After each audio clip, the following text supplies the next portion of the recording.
तेरा प्रतिरूप होगा कबू हो मेरे रूप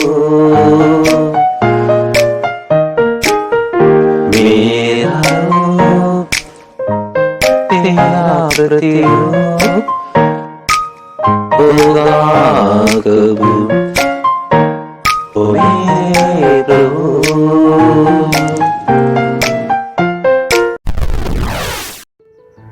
प्रभु की स्तुति हो, प्रभु का धन्यवाद हो आज के इस दिन के लिए, समय के लिए। Dear friends, brothers and sisters, आप सबों को प्रभु यीशु मसीह के नाम में शालोम। मैं आज के दिन फिर से एक छोटा सा संदेश लेकर आया हूँ। आज का संदेश अंश है आत्माएं और सुरक्षा। मैं इस संदेश को मैं अपने एक अनुभव से देना चाह रहा हूँ। कुछ वर्ष पूर्व मैं एक प्रांत में गया था, आंध्र प्रदेश के तेनाली नाम के प्रांत में। एक दूर के रिश्तेदार ने मुझे वहाँ पर आह्वान दिया था। उनके रिश्तेदार के घर में मेरे द्वारा कुछ भलाई हुई है करके उसकी गवाही सुना, तो थोड़ा उत्साहित होकर मुझे अपने घर बुलाया। उनका घर काफ़ी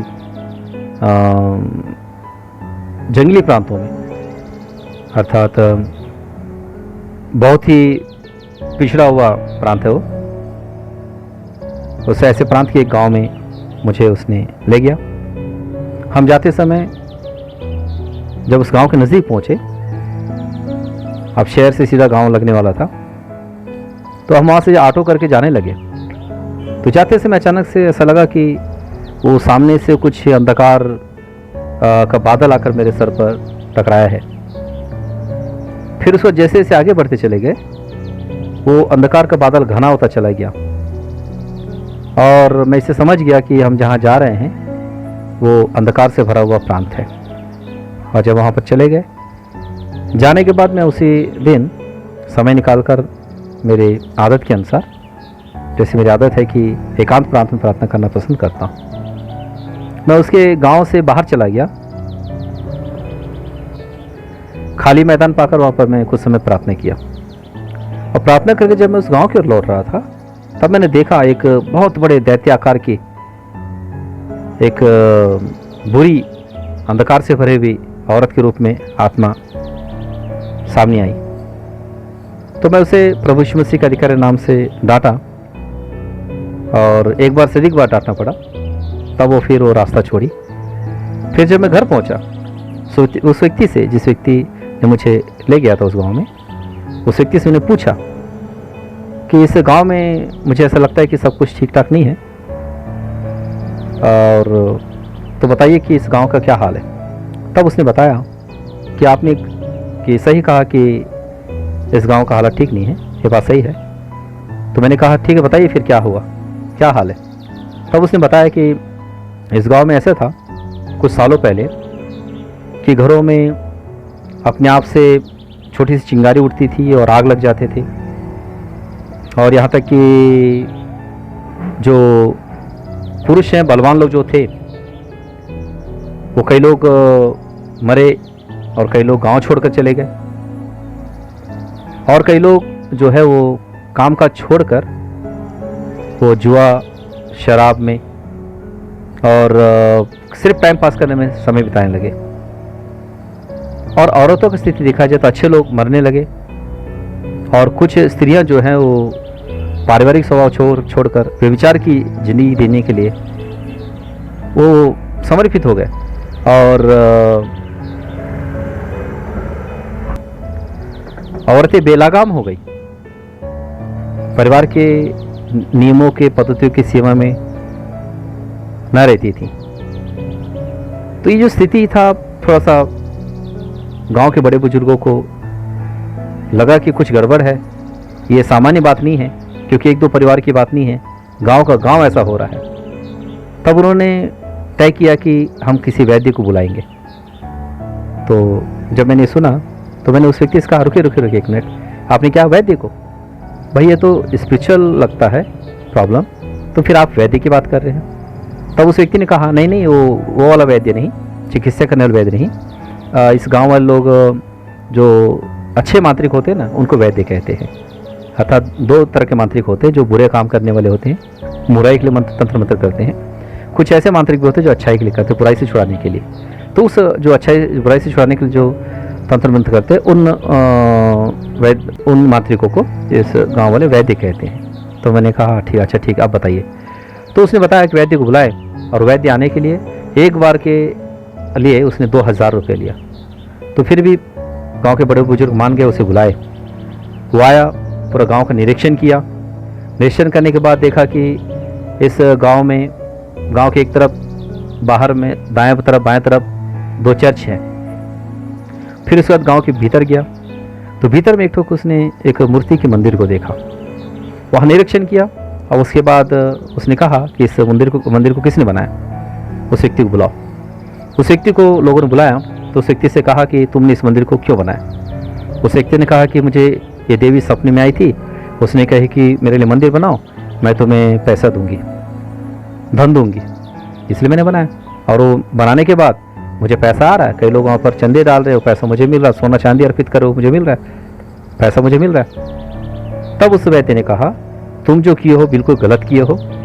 ये जो आत्मा जिसके लिए तुमने मंदिर बनाया है, वो एक बुरी आत्मा है, एक बाजारू आत्मा है, वो एक जगह टिकने वाली नहीं है। वो एक गांव से दूसरे गांव संचरित करती रहती है, एक गांव को बर्बाद करती है, फिर दूसरे जगह चली जाती है, वहाँ पर उनका प्रॉब्लम क्रिएट करती है, फिर वहाँ से आगे जाती ही रहती है, वो टिकती नहीं है। ऐसे आत्माओं के लिए अगर कोई मंदिर बनाना भी चाहे, वो गांव के भीतर नहीं बनाते, गांव के बाहर सुनसान प्रांतों में ऐसे की मंदिर बनाया जा सकता है। पर तुमने गांव के बीच में बनाकर बहुत गलती की है, इसे हटा दो। तब उस व्यक्ति ने कहा कि मैं नहीं हटाऊंगा, क्योंकि मुझे तो लाभ हो रहा है। तब उस वैद्य ने कहा, तुम सोच रहे हो तुम्हारे लाभ हो रहा है, पर समझ लो इस गांव को बर्बाद करेगी तो आखिर में तुझे और तेरे परिवार को भी बर्बाद करेगी। फिर भी वो व्यक्ति अपनी बात पर अड़िग रहा। तब उस वैद्य ने कहा, ठीक है, तुम्हें दिया अभी नहीं भी हटाते तो बाद में सोच लेना, पर अभी जो उस मूर्ति के आंख जो है, टिमटिमाती जो आंखें हैं, उसे हटा दो। तो उस व्यक्ति मान गया। फिर उस मूर्ति के टिमटिमाती आंखों को निकालकर वो नीचे रख दिए। फिर उसके बाद वैद्य वहाँ के बड़े बुजुर्ग जो साथ में गए थे, उनके साथ फिर वापस लौटा। लौटते समय कहा कि अभी तक तो इस गांव को बर्बाद हो चुकना चाहिए था, पर मुझे बड़ा आश्चर्य होता है कि ये गांव अभी तक बर्बाद नहीं हुआ।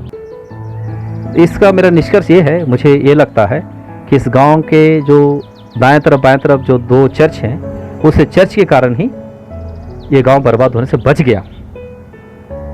इतना कहकर वो वैद्य चला गया। तो dear friends, brothers and sisters, मैं आप लोग से इसकी चर्च की इम्पोर्टेंस के विषय में ध्यान में लाना चाह रहा हूँ। ध्यान दीजिए इस बात को, एक बुरी आत्मा जो पूरे की गांव उजाड़ सकती है, ऐसी बुरी आत्मा को भी चर्च में प्रार्थना करने वाले प्रार्थनाएं उसे सक्सेस होने नहीं दिए। जो लोग प्रभु यीशु मसीह के नाम पर विश्वास करते थे, चर्च जाते थे, वो सारे विश्वासियों की रक्षा हुई। इससे पता चलता है कि चर्च जाना या प्रभु यीशु मसीह के नाम में प्रार्थना करना कितना इंपॉर्टेंट है। इसलिए मेरी आप लोग से एक विनम्र निवेदन है कि आप लोग इस विषय में ज़्यादा कॉन्सेंट्रेशन करें। आजकल के दिन हो सकता है चर्च आप लोग ना भी जा सकते हो, पर घर में ही एक छोटा सा चर्च बनाए, क्योंकि प्रभु यीशु मसीह का वादा है, जहाँ पर 2 या 3 मेरे नाम से इकट्ठे होते हैं, उनके मध्य में मैं होता हूँ। तो ऐसे समय में 2 या 3 भी मिलकर प्रार्थना कर सकते हैं, और मैं कहता हूँ कि 1 जन भी प्रार्थना कर सकते हैं। हर घर में प्रार्थना कंटिन्यू चलते रहना चाहिए। और यहाँ तक मेरा और इसके विषय में मैं कुछ कहना चाहूँ तो यह कि आप एक 2-3 कमरे वाले हों आप लोग, तो एक कमरे को आप प्रार्थना के अलग कर लीजिए। यदि 2-3 कमरे नहीं हैं, इतना आप नहीं कर सकते, तो घर के किसी एक दीवार तरफ के सामान खाली कर उस जगह में बैठकर उस जगह में प्रार्थना करने का आप कीजिए। मैं इसलिए नहीं कह रहा हूँ कि उस जगह बैठने से प्रभु प्रार्थना सुनेंगे, पर इसलिए कह रहा हूँ कि हर मनुष्य की एक मेंटलिटी होती है। जब दूसरी जगह रहते हैं तो उसकी मेंटलिटी उस तरह की रहती है। जब प्रार्थना के मूड में, जब प्रार्थना जगह में जाते हैं, तो उस समय प्रार्थना का एक उनको मूवमेंट बनता है। तो डियर फ्रेंड्स, प्रार्थना में लगातार रहें, प्रभु में सुरक्षा होगी और बुरी आत्माओं से आप बचे रहेंगे। आप सबों को प्रभु आशीष दें, आप सबों की प्रभु सहायता करें।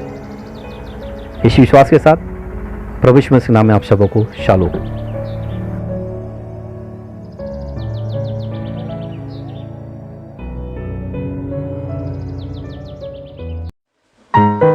मेरा रूप तेरा प्रतिरूप होगा कबू हो मेरे रूप मेरा रूप तेरा प्रतिरूप होगा कबू हो मेरे रूप